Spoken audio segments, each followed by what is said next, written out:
I'm going to do the ceremonial material. So hello, everybody. It's Sunday, May 24th, 2020, and welcome to our final meeting of the Gray Area Book Club covering the 50th anniversary edition. My God, has it been so long, of Gene Youngblood's Expanded Cinema. And today we are delighted to be joined by Kamal Sinclair. She is the director, was the director of the Sundance Institute's New Frontier Labs program, as well as advising for a broad range of media projects for organizations like Ford Foundation, Johns Hopkins University, and NYU. And she is currently the executive director of the Guild of Future Architects, which I hope to talk a little bit more about here today. And we welcome back Gene once again. So thanks everybody for joining. So broadly, I think we've covered, there have been a couple of major threads in this series, and they, clearly one of them is these expanded media technologies. And the other is sort of what's going on in the political situation in the world in general. And I guess what I'm interested in trying to do a lot today, and I can't think of two better people to have this conversation with, is how those things are tied together. And how, in my mind, there's nothing more necessary to sort of understand the current complexity of the world than these, new immersive sensorial technologies and the way we tell stories and narratives through those things. And certainly, just to bounce off the last chapter of the book, and I don't think there's any better place to start than the last sentence of it. And I'm not sure how much Gene is going to cringe about this now, but the very last sentence of the book is, "Through the art and technology of expanded cinema, we shall create heaven right here on earth." Which is a Did I actually say that? Well, somebody did, and I assume it was, your name's on the book. Well, let me just say that depends on how you define heaven, and I was very aware of that at the time. I don't define heaven the way most people do. How do you define heaven? I'd love to know. Oh, it's half hell, and it's life. It's poetry. So, just on that. Oh, God, Barry, do you mind if I just jump in? Okay. Please, I don't want to say anything. No, I mean, already you got me going with what is heaven and hell. It's interesting because so I've been working obviously with an incredible community that very much overlaps with the gray area community of people that are working to make meaning, right, through artistic inquiry and with the tools of technology and trying, like, as they imagine something, they create the tools to try to bring it into some level of fidelity to share it with others or to co-create with others. And so at New Frontier Sundance, it was an incredible community, and that community has expanded even wider in the new role that I'm at with the Guild of Future Architects, because it's not only that community, but also people that are coming from all other kinds of sectors, including farming and kind of people that are looking at the future of money, like all of these different aspects of how are we thinking about design of systems, human systems. But one of the kind of values that the founder, Sharon Chang, kind of embedded was designing for beauty. And, of course, justice and all of these things are critical, but it's a really tricky one because it's not as black and white as like justice, right? It's got an element of beauty is a withered rose, right? Beauty is part tragedy, poetics. It's part, the stuff that makes the struggle of life considered in the way you're designing space for life and humanity to happen. And so a lot of times, future, when you put the word future on something and an aspirational future, it kind of gets into this kind of very simplistic idea of utopia and dystopia. And it's been interesting because we're working, trying to understand the concept of future, not as this kind of absolute utopia state, but as this much more complex, some people call it heterotopia. We've been hearing a lot of different words coming up around, trying to break that binary where people are still people, you're still dealing with the, you know, human nature and the human condition, but there's still some aspect of what may not be ideal now that we're working towards. It's like almost the process is the utopia. So I'd love to, I mean, it sounds like you were wrestling with similar idea, with this idea of what is heaven and how are we perceiving it? I wasn't wrestling, it just was obvious. No. I'm wrestling, it's obvious to you. And by the way, utopia is just a desire, you know. Mm-hmm. Wow. Well, that feels kind of affirming and makes me, it takes the pressure off. Yeah, sure. It's just a desire. I'm going to have many, many, many questions for you. I'm totally ignorant and passionately interested in this subject, meaning virtuality and immersive worlds. And I have a very serious reason to be interested in it. And so I'm going to have lots of questions for you when the time comes. Oh, great. And vice versa. I have many Post-its just sitting here with a question for you. So Barry, what should we do?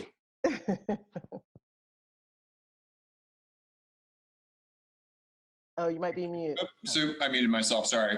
I was gonna say, should we flip a coin or how do we? Can I, I okay. mean, I think, you know, in terms of the head, just to bounce off one final thought on that,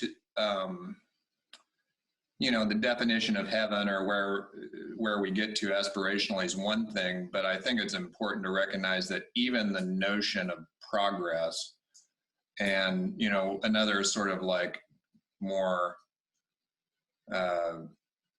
grandiose or sort of like political theory way to say this is the concept of like immanentizing the eschaton, which is like getting towards some final end state of humanity. And that notion at all that this technology is a vehicle towards some sort of progress is utopian in a way. I mean, whatever the final state is, even, you know, if you look at political spectrum of left versus right, it's basically like, can we make progress in this world? Like, is that even a notion that has some weight, or do we try and just protect the status quo more or less, you know? I can say that, so one of the things we've been doing, Gene, at the Guild in response to the pandemic was we launched a series of futurist writers' rooms open to the public. We've been having about 20 to 30 people per week come together and not only kind of go through a speculative narrative process around some point in aspirational future. We've been doing 10 years forward every week. So we just went to 2110 last week.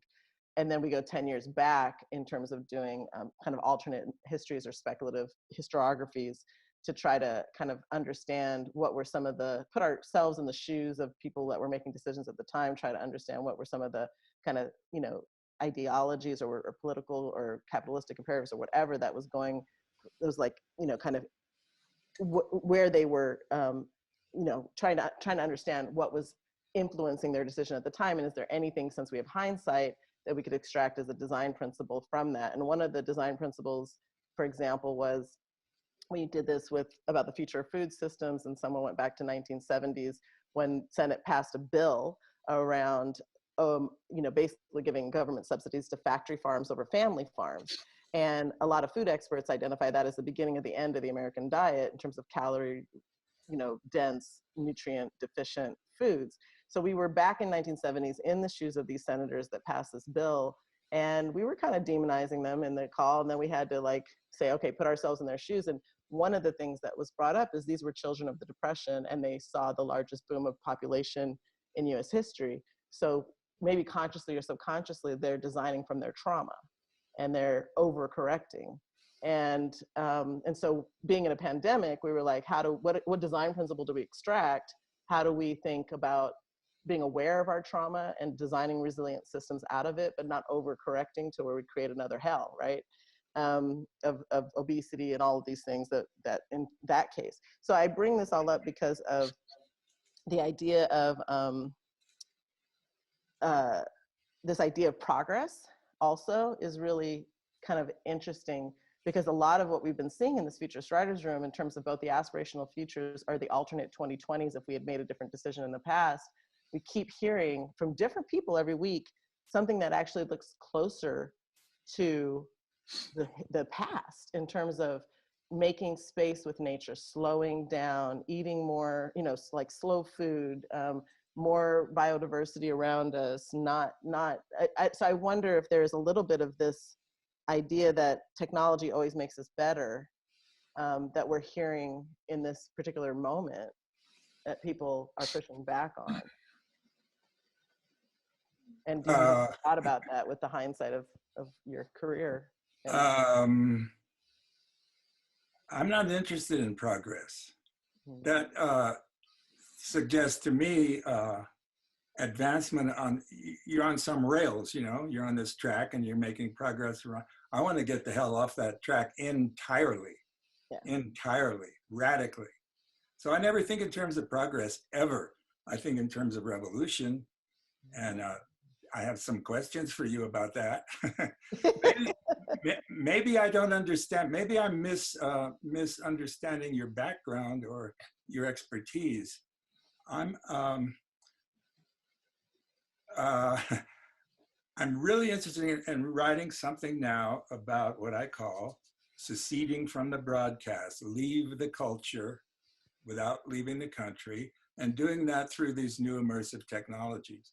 And I have some very specific questions having to do with AI, and I certainly hope you know something about it, because I need to know these things. Here's the general domain that I'm really curious about now. I'm hearing the word that in building these virtual worlds, there might be some kind of person called a director who would do something called directing some kind of world. That's one thing I'm hearing. The other thing I would like to know about AI is the following couple of things. Are they possible? Is it possible through AI to construct, to build, if you will, artificial beings, humans that look like humans, that are humans, but that they are superhuman in the following sense? They have very, very powerful charisma. Oh. The most powerful charisma you've ever met in a human being, without being sci-fi, being real people. And we all know people that have unbelievable, I know many who have charisma that you just want to be around all the time. And I'm imagining that AI should be headed in that direction, creating, I don't know what to call them, entities, people, virtual people that you're going to interact with that have incredibly powerful charisma. And I'm talking about just the most minute things, like the way they might, blink one eye or lift one cheek or stare you down, things like that. Mm-hmm. Yeah. Is that being pursued? Yeah, actually, it's really interesting. So I have a lot of thoughts about all this, but I'll just talk a little bit about what I've observed. And I have had the pleasure to be around a lot of artists and technologists that are thinking deeply around artificial intelligence in this way. So a couple of examples that might be interesting to you. I mean, just in terms of charisma, Alex Rubin, who is now at Stochastic Labs just in Berkeley, did an experiment years ago where he constructed these small little cardboard robots that had a smart system within them that could basically speak and have a very kind of fluid conversation with people that would pick up these little cardboard robots at events like festivals, and the robot would just have a conversation with them, record the conversation. And it was really, he designed it specifically to play on kind of what our kind of psychological programming is towards being vulnerable. So big eyes, childlike voice, all these kinds of things that he had studied in terms of how we psychologically see something as cute and see something as something you can feel, drop your guard around. And the conversations that he was able to capture on video were just phenomenal. And people were just bawling, crying. They were giving their deepest secrets. They were just like, why am I talking to this robot about things I don't even talk to my husband or my wife or my partner about? So I think there is something to that is really important to understand. There are also, like at CES years and years ago, there were people that were using virtual reality and actually intravenously putting in hormones into people. So while they were seeing this kind of neurological trip in the VR, they were also having a hormonal boost that would change their relationship, like oxytocin or serotonin or whatever, cortisol, right? And then if you look at, and I'm trying not to just do like an index, but and then there's people like Heidi Boismart, who I never know if I say her name right, so sorry Heidi, but her and others are looking at how behavioral science and these artificial intelligence, smart systems, deep learning systems, and virtual reality or XR can give you an experience that can be highly, highly managed in terms of knowing how to play off of our own biometrics to kind of curate the exact right images and so forth to kind of basically have a control over your emotions. So now the issue with this, obviously, and Lyle Resner is another coder. He helped to create a platform called Swayable, which is a left kind of political leaning organization to help people vote left, vote on policies and candidates. And in the conversations I've been having with them, there is a line, right, around free will that we have to try to understand, because they're so highly effective in their ability to persuade and to give kind of a neurological, physiological response to something. It really gets to an existential question of where does your free will differ from your physiology that can be manipulated. And if you look at fake news or misinformation or all of the things that deep fakes that we're dealing with, this idea of what is the future of truth and what is the future of free will with these exponential technologies and these highly faithful experiences, it's just an ethical line that's really trying to be understood. Yeah, really, really profound stuff. I was really excited to hear about that conversation with that robot, because that was going to be my next question to you. I want to remain in the realm of the headsets and all that, immersion. And my next question was going to be, so you did answer that coders are working towards creating the most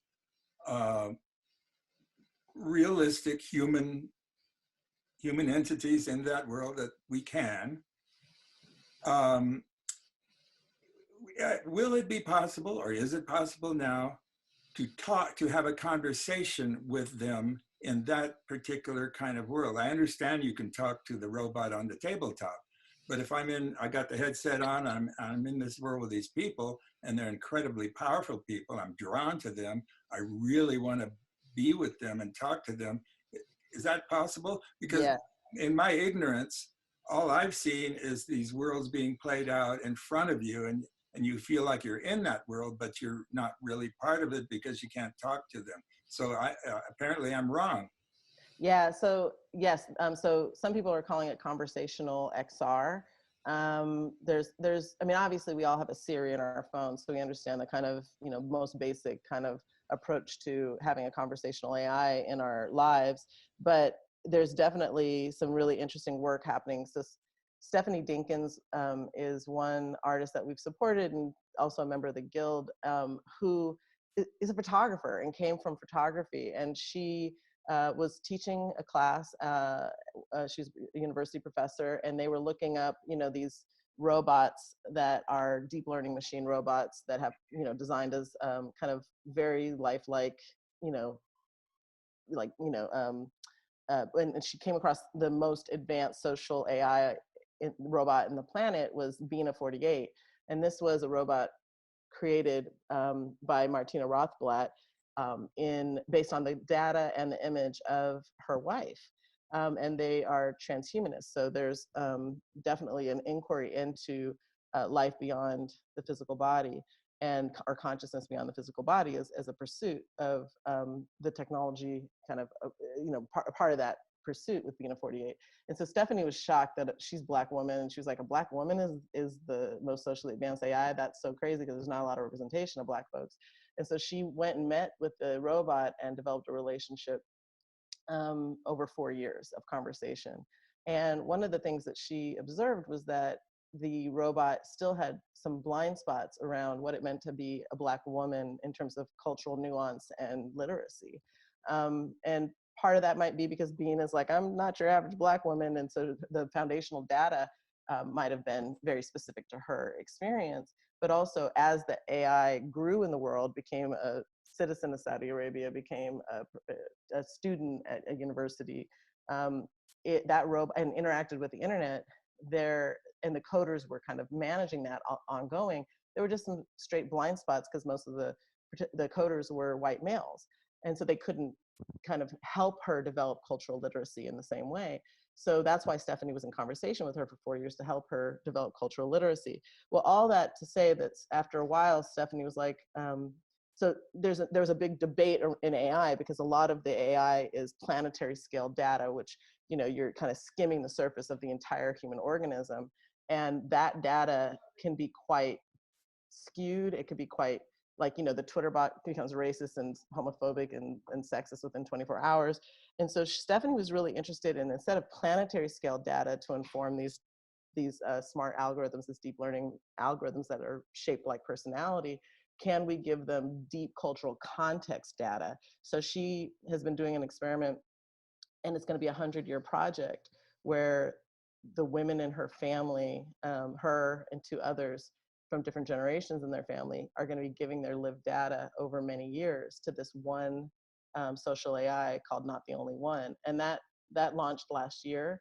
I've talked with this AI. It's growing in its intelligence and in its ability to have conversation, and it's evolving specifically with the data that's kind of very much being informed by the cultural nuance of that. And I think of when you think about, how are these, now that's not an embodied AI, that's just a voice. But then if you look at like Magic Leap, they came out with Micah a couple of years ago, which is their full body, this is an augmented reality headset. And Micah, I got to sit in a room with Micah. She was sitting behind a desk. She stood up. She showed me around the room. She pointed to a picture on the wall, told me to hold my hand out. I was able to pull the object in the picture, put it in my hand, and hold the 3D object in my hand. And she was very, like, it didn't look like I was looking at a translucent ghost. She looked very, and she still looked like a video game character, but she looked like a very well-made video game character. She doesn't talk. When I met her, she didn't talk yet, but that was the next step, was her becoming conversational. And then this year we had Chomsky come to the festival at Sundance as an AI, and also as a volumetric captured hologram, or not a true hologram, obviously, but an XR hologram. And you had this version of Chomsky that was based on all the data that MIT Library had on Chomsky, and in conversation with this version of himself that was just getting a volumetric capture camera and filmed him, the real Chomsky now. And you got to see this kind of tension between the AI generated version of him based on his lived data and this guy that was filmed one day. Fantastic, yeah. Fantastic. My great hero. So what I hear you saying is all of the above will be, my language is really crude around all this. It's great. I love it. And I mean, I love the inquiry. It's making me go, wow. Especially charisma. All of the above. What I hear, when you say social AI, what object or environment are you talking about? Are you talking about an object, a physical object, or are you talking about an immersive virtual environment, or? All the above. So in the case of Stephanie Dinkins' AI, she has a sculpture that the AI is embedded in. It's a voice-based relationship. There's no, it's just a physical sculpture of the AI. You don't have any other kind of digital imagery of it. But in the long-term plan of it, she wants people to be on Magic Leap headsets and have the AI system generate live documentary during the conversation through augmented reality and objects in the room around you. So it will have both this very physical sculptural element to it, and then this kind of real-time scrubs of images from the internet or from their own database to create an experience of your conversation and of the history of this particular, like if you're talking to her about her history, she's pulling up that memoir in real time, that AI's memoir. And so then there's another one. So you have social VR or social XR, and you have kind of social AI. So I'm gonna kind of try to thread the needle between the two. Could you please define those for me? I don't know what they are. Yeah, I'll describe some social immersive media that I've experienced in its evolution, which is, I've been kind of out of it for a year since I left Sundance, of seeing like the cutting edge. So this might even be dated, but we at Sundance, Shari Freela, who's the curator there, had a piece there a couple of years ago where they were able to track real life food against it while you're in a virtual, completely VR headset. And it was tracked so faithfully with your body movements, the physical object of food, and the imagery, that you might pick up an apple and bite into it. It might taste like an apple, feel like an apple in your hand, but it might look like some crazy other virtual object in your eyes. And then similarly, like cotton candy, they figured out how to track cotton candy. So as you're eating cotton candy, it might look like a giant other thing, but it tastes and feels like cotton candy. So they've been able to kind of mix the texture between real objects, but then kind of co-opt them in the virtual world to take completely different kinds of shapes and meanings. Is that called AR or XR? That's XR. So, well, XR is like an umbrella term for all the ways in which we kind of shift into virtual worlds that are like, so some are like virtual reality is fully immersive, where your eyeballs are completely cut off from the world. And then AR, augmented reality, is where you see everything like you're looking through a pair of glasses, but then you have these digital objects or landscapes or people that are embedded in it. So, you kind of, like in the case of Micah, this AI person, I could see her body. I was in an actual office, and I saw her body, a digital body, sitting at the chair, and it was cut off, like I couldn't see her lower half, and then she stood up and I saw her full body, and she walked around the desk.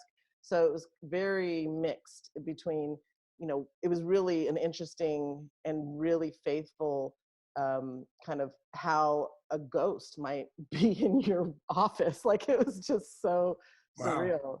And so there's social kind of XR, which can be both virtual reality or augmented reality, is something like where you might have several people in an experience together, and we're completely covered up with our eyeballs. We can't see each other in real life, but we can, our bodies are being tracked so well by the system that we can hold hands, we can give each other a hug, and our avatars will hold hands, and our avatars will give each other a hug. So there's like physical, where you're in the same room, and there's a lot of theater work that's being done around that. That's super interesting.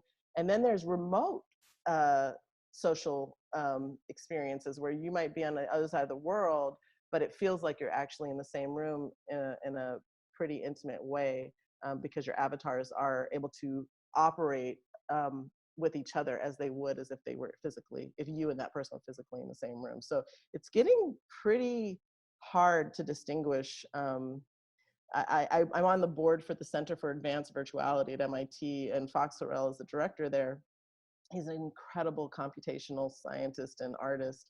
And he said, he and Torfi Olafsson, who runs, has been running online worlds forever, way before VR, this kind of headset phase, and now runs Minecraft. He's the creative director for Minecraft.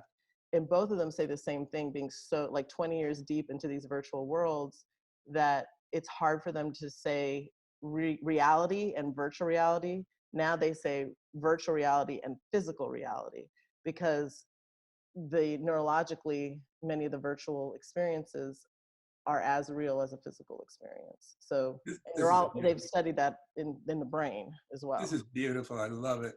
I'd like to explain to you why I'm asking these questions. People who've been following our book club meetings know that I've mentioned many times, several times, a book which came out in 1966, right? Beginning of the counterculture.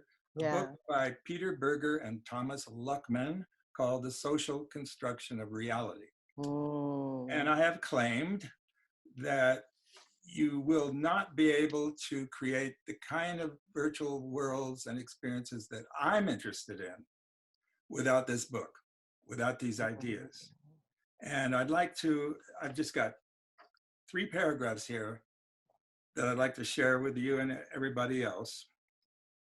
I use the phrase autonomous reality communities. That's my phrase, and it comes from Umberto Maturana, who said, we can talk about things because we create the things we talk about by talking about them.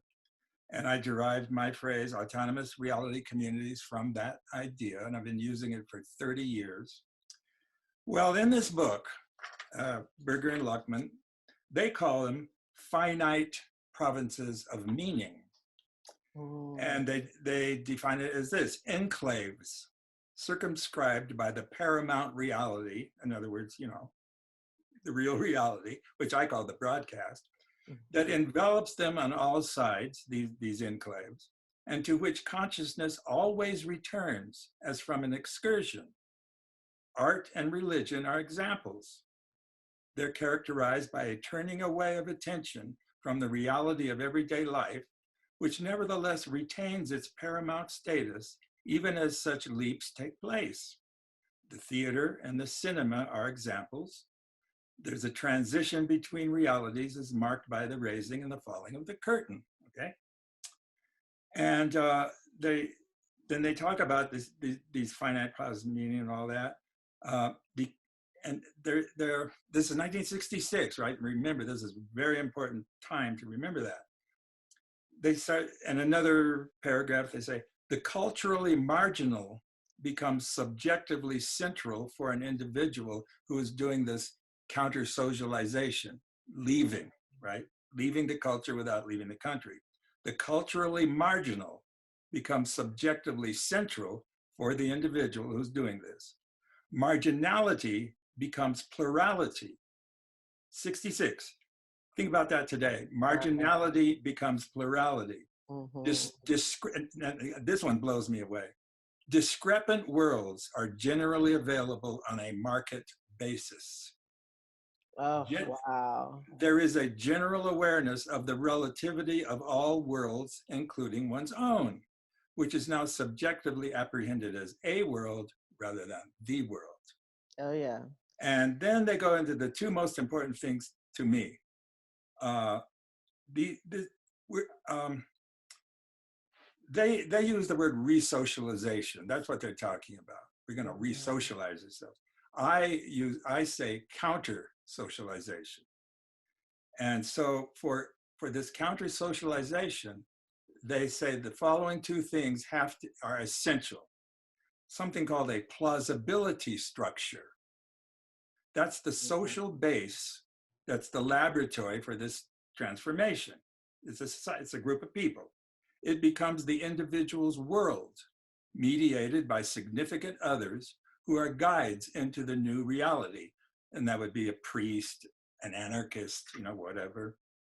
And most importantly, you must establish a very strong affective identification with those guides into that world.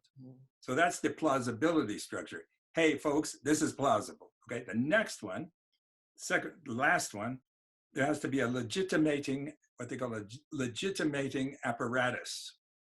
That's the body of knowledge and wisdom, the so-called literature of the culture, shall we say, that affirms everything. And it does 3 things, this legitimating apparatus. Number 1, it affirms and legitimates the new reality that you are going into. Number two, it affirms the stages of your appropriation of that reality and how you maintain it. And finally, three, it affirms the abandonment or repudiation of all other alternative realities, if you so wish to do so. Yeah. Now, I think that if a certain, what I'm trying to get to here, a tipping point number of people were to do this, the world would never be the same again. And this is a very, I want this to happen, but I'm acknowledging, I want this to happen more than anything I can possibly think of, because I do not believe in any of the other efforts to change the world that I'm aware of. You got to change it in here first. Oh, yeah. You know, and I'm not interested in protests. I'm not interested in voting for whatever. It's only this that I can actually believe in. And I think it's coming. And I think that if it does come, it's both, hey, it's great that you mentioned that in the beginning, Barry, heaven. It's both heaven and hell, because, you know, us good people here, right, we'll be doing that, but so will the neo-Nazis. So will anyone who desires to leave the culture without leaving the country, or to dive deeper and deeper into the culture, American culture. Either one, this is where I think I want it to happen. I think it's probably inevitable. One time, all it takes is one time for that to be proven to happen, and the world is never the same again. And we're going to be in serious trouble about how to deal with that. And I've always claimed that we're going to have to go through that incredible polarization, of which we're not even seeing the beginning yet. We're going to have to go through it to know what's on the other side. I'll be the first person to admit I'm wrong, but I cannot imagine another way to get to that other side than to get to that heaven than going through that hell. I mean, so many things in what you're saying kind of directly align with the work I'm doing now, the work I've been seeing and supporting. But one thing I just wanted to go back to, we've been having a conversation around truth. We have one of the groups that I support under the Guild of Future Architects, which is a membership organization of people that identify as future architects. That's not, that's a metaphor for people that are working through collaboration to boldly imagine and prototype systems level change, to imagine these future states with the lens of justice and beauty being kind of central to it. And so one of the collectives that we're supporting underneath that umbrella is called the Future of Truth, Shared Future. And this is a group of people that we just went through this kind of interesting imagination exercise just last week, trying to deal with one of their concerns around truth is that people live in their own bubble of truth of what is real for them, and it can be polarly opposite of another person living in truth that is real for them, that live in the same country, in the same city, in the same neighborhood. And a quick example that I shared on that call was I got an opportunity to pitch to a billionaire a couple of years ago to get some funding for an art project. And this was a billionaire. He was 42 years old. I was 42 years old at the time. So we were both 76 babies. And he had kind of, when Trump got elected, he just got completely kind of shocked out of his bubble of truth. And he goes, whoa, how did that happen? And then he went into this 2-year inquiry of trying to understand how Trump got elected, because in the world that he lived in, that wasn't a possibility. And he realized that he had been living in a certain kind of a privileged bubble, and that the world not necessarily was curated for him, but he only had access to certain lenses on reality. And he was like, how am I a billionaire and I don't know what's happening down the street from me in terms of somebody else's reality that would have gotten to a point where we have a Trump in office, right? So he dived down into all these books and started like having these veils lifted off of his eyes of like, oh snap. He said, I thought race issues and inequity was cured in the civil rights movement. I didn't know we were still dealing with that. Like, I mean, just major kind of, you know, veils being lifted on his reality. And he was passionate about, as he put it, trying to inoculate someone like himself from ever being veiled from truth again, so that they can make better decisions with their resources. Because if you don't have the information, you don't know how to steward the resources, right? And so I think about that in terms of like truth. Like we were talking a lot about how do you assess truth? You assess whatever your reality, you know, and I'm thinking of it in terms of the reality we live in, whether it be the scientific aspects of our reality, the emotional, cultural, whatever kind of aspects that you would define as your reality.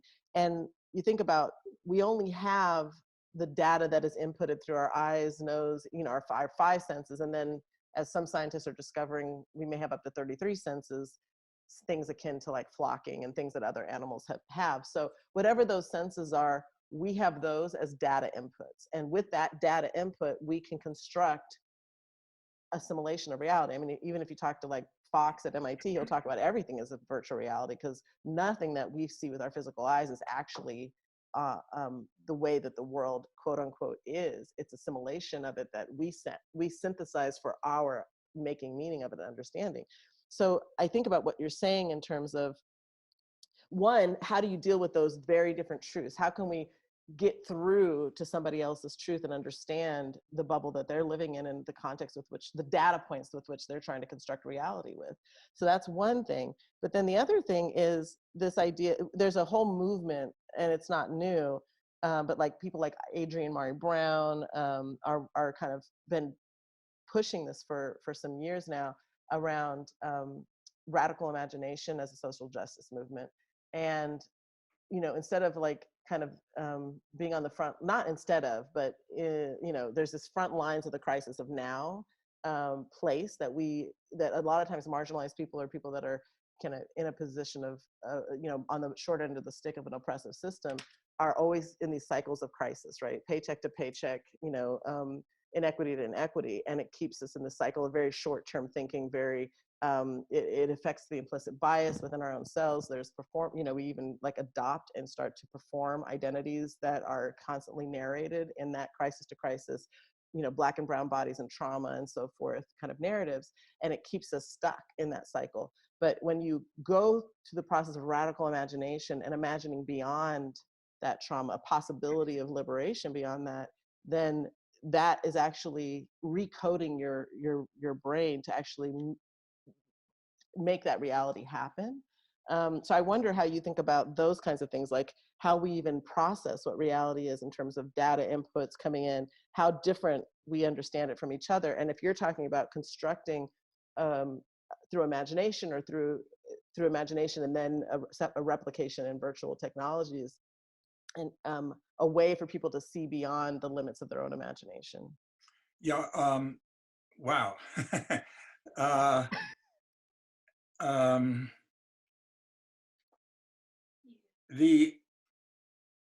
I'm, again, obsessed with this notion of counter-socialization. We need to be very careful about this thing called radical relativism, where you're essentially denying any reality at all, and there can't be any, you understand. We don't want that. That's not what I'm talking about. No. And you asked about other things, and I'm just not thoughtful enough to answer that question. I haven't thought about it that way. But let me explain why. In the introduction to Expanded Cinema 50, there's an introduction, and I quote Buckminster Fuller a few times. And one of the first things he says there is, nation states are blood clots in planetary metabolism. Nation states. Now, if you believe that, and I deeply believe that, a nation state is an abstraction, right? You know, and it prevents all kinds of things that we absolutely have to do. So they're blood clots. Well, and since I'm interested in leaving the culture, there's another part in my few paragraphs later, after that quote, where I say, we must leave our manifestly lethal culture manifestly lethal culture without leaving the country as the first step toward creative destruction of the audience nation. The door stands open before us. The door I was referring to is this kind of tech and these things we're talking about here. Mm-hmm. I maintain that the culture is manifestly lethal. In this right here, there's no time to argue that, and I'm not even interested in arguing it. No. So those two things is why I'm so interested in these autonomous reality communities, these plausibility structures and legitimating apparatuses to live in. Now, let me just, what does live in mean? These guys are talking about, oh, the curtain goes up and the curtain goes down and you have to return to the paramount reality. Well, yes, but, if you're in an intense religious community or any kind of really intense cult, let's say cult, yeah, you leave, you got to go to work, you have to prove your right to live. But that cult, that autonomous reality community, that finite province of meaning stays with you. It does not go away. And it transforms your perception of the so-called real world. The values, the meanings and values, what's important and what's not, what's real and what's not, what's connected to what's good and bad. All that stuff, you are restructuring yourself along those lines. Now, I'm gonna give an example of something that's pretty radical here. All right. And I don't mean to, I just have to do this. Yeah. If we agree that nation states are blood clots in planetary metabolism and we want to behave accordingly, well, it seems to me that the emblems of those abstractions called nation states, the emblems of them are not good things because they're signifying something that we're saying is going to destroy the planet. What is that emblem? Some people call it a flag. They call it American flag. So let's imagine we go into our VR world and we're at the mall in Washington, D.C. And that mall has all those flags, right? It's just huge, I think. And we're there and there's kind of a breeze and we hear this clinking sound, this tinkling sound, and it's the sound of the metal parts of the ropes for those flags hitting the poles. Cling, cling, cling. And you look up and there are no flags. They're not there. They're gone. And you hear something behind you, kind of a rustling. You turn around, view rises, and you see people to the horizon. And right in front is that charismatic person that I asked you about earlier. Very powerful. This woman steps forward. Hello, Gene, she says. And I'm just transfixed by her sight. And she says, we are the 100 million people that were exterminated to make America. Never forget it. Never forget it. Never forget it. And then every day I put that on. I can't wait to meet that lady again and tell her, I haven't forgotten. Now, this is what I mean by radical re-socialization. That lady is the guide that these people talk about, the significant others into that other world. I want this, I would give anything in life to see that happen. Okay, so I got some good news for you.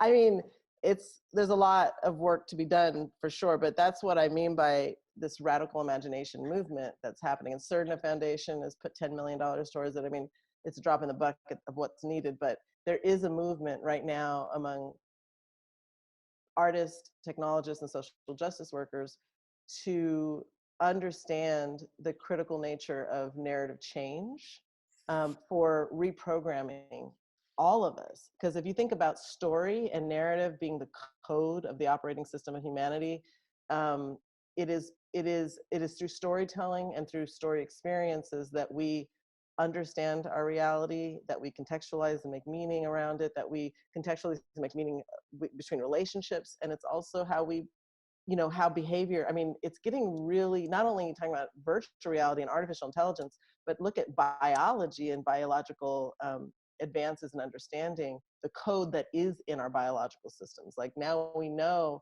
that there's epigenetics, it's proven, it's not just something that's a hunch, that, we do code trauma, we do code story of our history and our ancestors, and it's passed down through generations. You talk about 7 generations.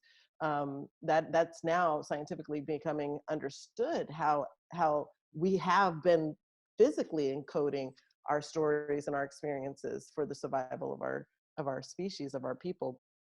We also understand the kind of plasticity of our neurology around story, and how we start to understand how implicit bias or these kinds of subtle things that take hold in our subconsciousness around how we understand fear, or how we understand love, or how we accept and reject each other, right? So I think there's definitely people like, there's been folks at Stanford for 13, 15 years now already looking at how does kind of virtual reality impact our perceptions of reality, particularly around things like implicit bias.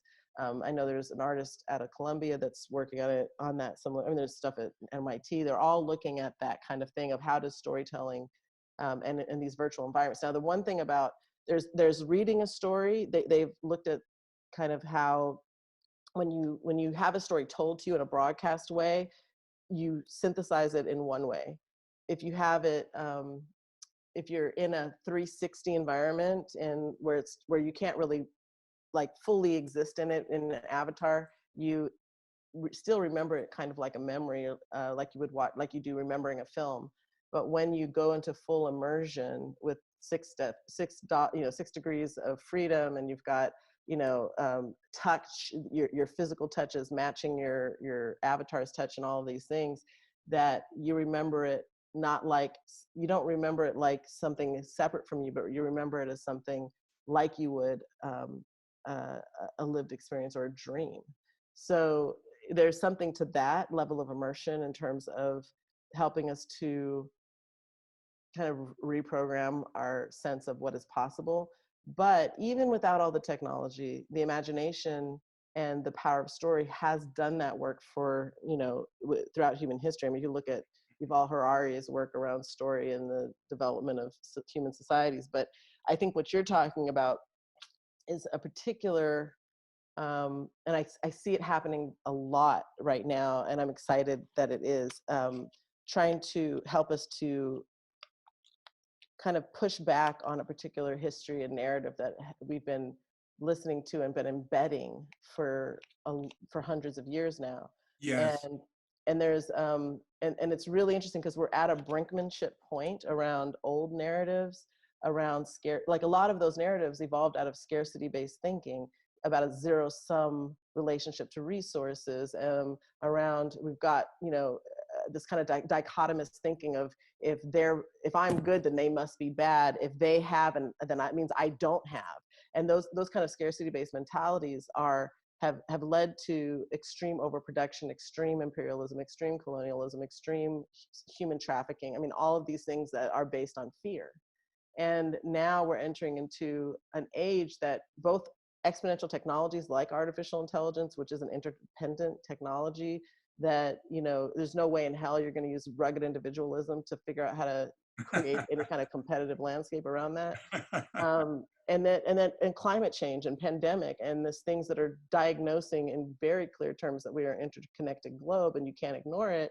You have to think in abundance.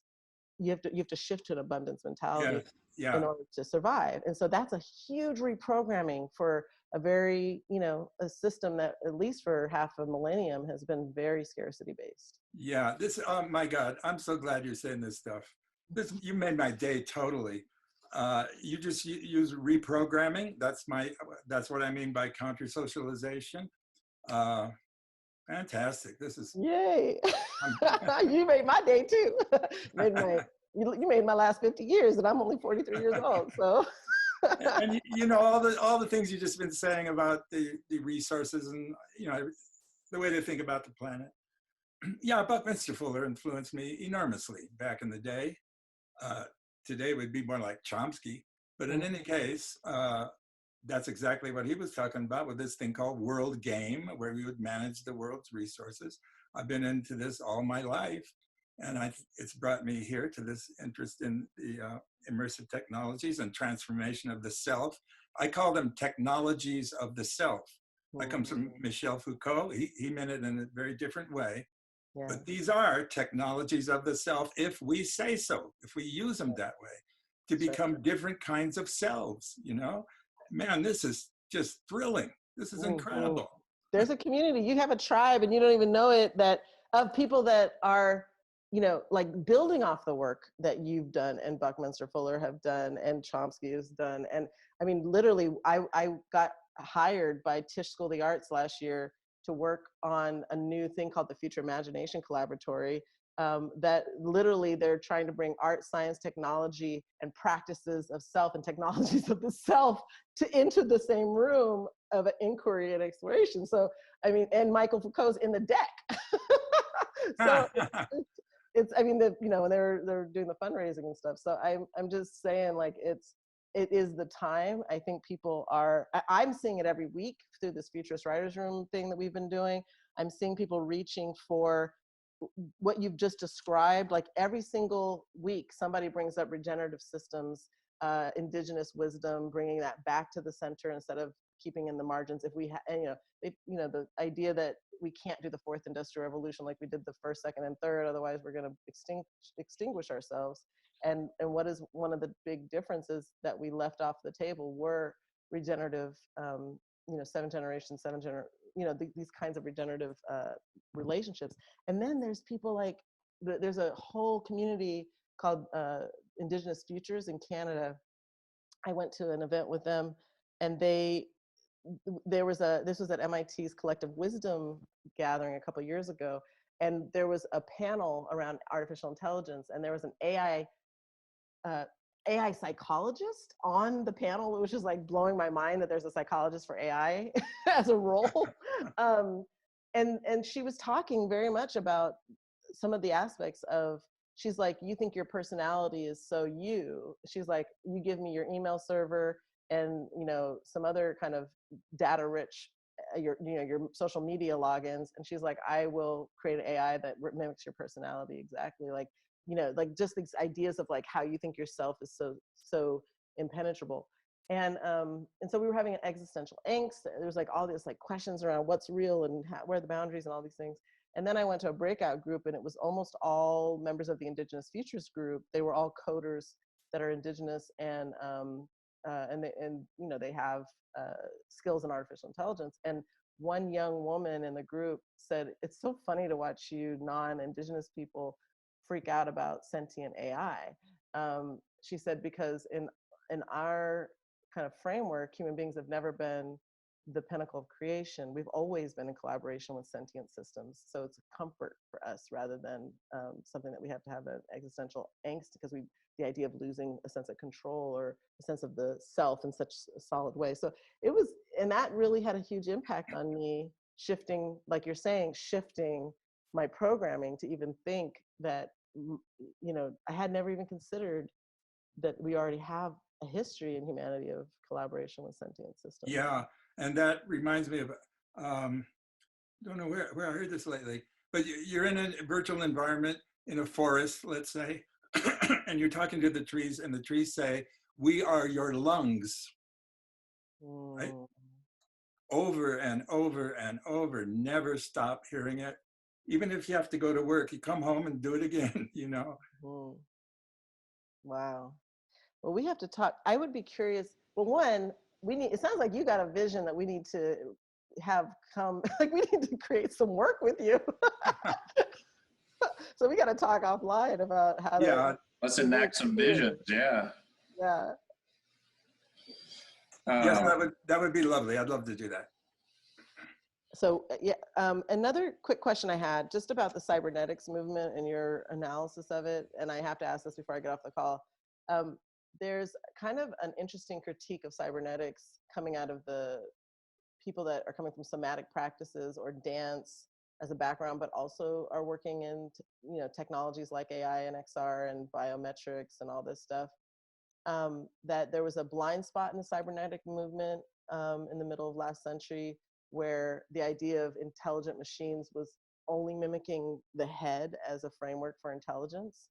And that's left us a bit handicapped in our understanding of smart machines, because they're not considering the full body and the way that intelligence exists in the body. Like, I mean, you could look at specific things like, they're now understanding that the bacteria in the gut has influence on personality, or, these other kinds of practices from where you get inspiration through somatic movement, you get, and then there's like the hive mind kind of stuff. So I wonder, having spoken in about cybernetics and observed that particular movement, would you say that that is a fair critique of the cybernetic movement last century? Yes. I never think about those things. That's way more sophisticated than my.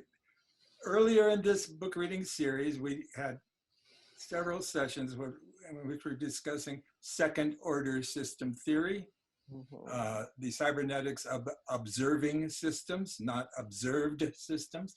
And that's about as far as I go with cybernetics. I think that kind of thinking is extremely relevant to everything we've been talking about. Yep. And it's about autonomy. What is an autonomous system and all that stuff. That's the only way I can respond to what you just said. I understand what you just said, and it sounds very likely. Well, I actually think that is the answer. I mean, there was this resurgence in knowledge, or like reinterest in cybernetics around a lot of people lately, but they generally just focus on the first order cybernetics stuff like Wiener et al. And there was a whole, particularly Maturana and Varela, who had this second order cybernetics stuff that's really all about being embodied in cyber. I mean, that is the body of research that answers this question for you. And so that was extended. It's just, it's sort of a lost, well, not lost. It's a blind spot for a lot of the technologists that are doing this sort of work. And it feeds into all that we're saying here. I mean, for one, I should just mention that Bruce Clark, who's probably the foremost, one of the foremost experts on second order cybernetics, and has a project called Gaian Systems now, is also the publisher of this 50th anniversary of Expanded Cinema. Wow. We recently did a project with him and the other folks in the Gaian Systems project, David McConville and Don Danby, that culminated in this end-of-view immersive exhibition at Gray Area that was really taking this concept of the experiential museum exhibition and focusing it, instead of being about the self, about expanding your sense of self to encompass, other people, other species, a whole living world. And then we kind of slid right under the gate before COVID shut everything down with that exhibition. So that was great. But what did I want to say about this? Oh, the embodiment aspect of second order cybernetics, I think, feeds directly into this conversation about AI as well. Because the interesting thing for me about AI is that there's all this talk about it being a general intelligence and it being a sentience like above humans and all of this stuff, but I actually think that gets the metaphor wrong. What's apparent when you start making AI is that they only know, it's like the world's worst averaging filter, right? It can only know the context of its sensorium and its lived experience, just like everybody. And so what you wind up finding out is, okay, so computer intelligence can only be as good as the things it can see or feel or sense, because that's what feeds into its mind. And then, okay, so humans can only be, they can only know what they can sense. And then you look at other species and you say, well, look, if a human doesn't have the same experience as a dog, like there's nothing better than being a dog than a dog. It's not that humans have a greater intelligence or a general intelligence or they know everything. Actually, all these intelligences are siloed. And that's just as true of AI and computers as it is of animals, as it is of people, as it is of other people. And so you can't assume that logic and reason can live outside of experience. And I think that's the big sort of like Copernican shift that's happening with this AI conversation, is finally you'll end up realizing like, well, you know, there's limits of all intelligence, and those limits are directly informed by the sort of media world and lived experience and like information that you're putting in and what you give attention and what you don't give attention and these kinds of things. So the summary of that is like, I would push everybody towards Maturana and Varela and Heinz von Forster. Lynn Margulis, you know, all the Gaian theory, you know, and that's really a body of knowledge that like the cybernetic conversation in the last 5 years, let's say, is when I saw it sort of coming like, oh, people are back into Wiener, you know, like, it stopped at mechanics and hasn't got to these autonomous living system, like observing system conversations. So I think that's the next, you know, that's the reference points to add. Well, also, I think, you just reminded me of like like, why did universities form, right? To try to gather a place to puncture through your own limits of access to knowledge. Like, I think about the data inputs being what our intelligence is, the data inputs being what the AI's intelligence is. And we used universities as one place to try to collect and, you know, different whatevers to get there. And then obviously the internet and all these things. And I wonder if part of what, Gene, what you're describing as a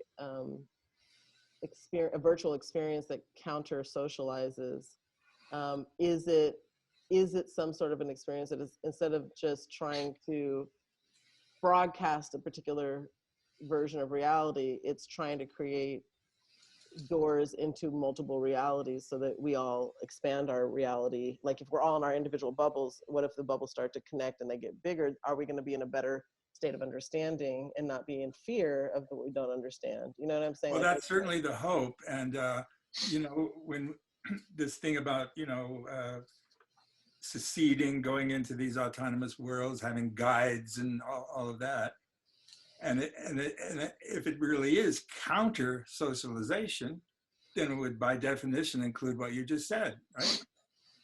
It wouldn't be counter if it wasn't embracing those values of what you just said. It would just be the same old world. And even to Barry, just to your point of like, you know, there was a piece at Sundance years ago by Marshmallow Laser Feast where you got to experience. Yeah, it's a great piece. The perspectives from the different animals and Gene, it's a virtual reality piece, and you see. I don't remember what the name was now. In the Eyes of the Animal. In the Eyes of the Animals, and it's a forest scene generally, but you embody all of the different sort of sensory worlds of these different animals in the same sort of world. So you jump between these, you know, and so you get these different facets and perspectives on reality, basically, from all these different sensory, you know, worlds that different creatures inhabit. It's a fantastic piece.